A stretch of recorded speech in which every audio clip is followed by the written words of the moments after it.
Spain کے دارالحکومت Madrid میں ہزاروں شہریوں نے قومی دن ملی جوش و جذبے کے ساتھ منایا۔ تقریب میں 3500 فوجیوں نے شرکت کی۔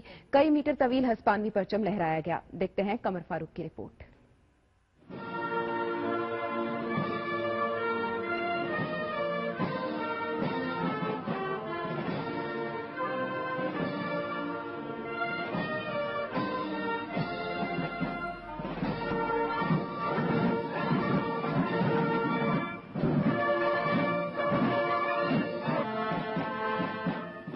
اکتوبر کے روز اسپین کا قومی دن ملک بھر میں ملی جوش و جذبے سے منایا گیا۔ قومی دن کے حوالے سے مختلف شہروں میں تقریبات منعقد ہوئیں، لیکن مرکزی تقریب دارالحکومت میڈرڈ میں ہوئی، جس کی صدارت اسپین کے بادشاہ فپلے نے کی۔ اس تقریب میں اسپین کے بادشاہ کے علاوہ وزیر اعظم ماریا نوروخوئی اور ان کی کابینہ کے اراکین بھی موجود تھے۔ قومی دن کی تقریب میں 3500 فوجیوں نے شرکت کی۔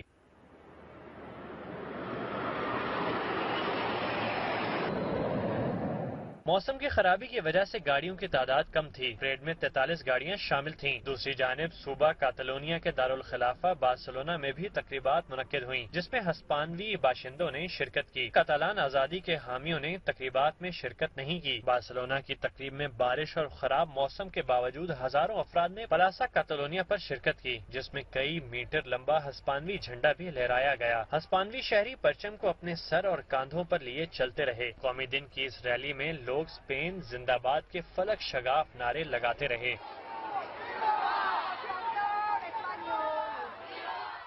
تقریب میں امیگرینٹس مخالف نظریات کے حامل اور پارتیدو پاپولر کے رہنما البیول مرکز نگاہ تھے۔ اسپین کے قومی دن کے حوالے سے بارسلونا کے نواحی ضلع کی آزادی پسند میئر نے قومی دن منانے سے انکار کر دیا، جس پر مقامی سیاست میں ہلچل مچ گئی۔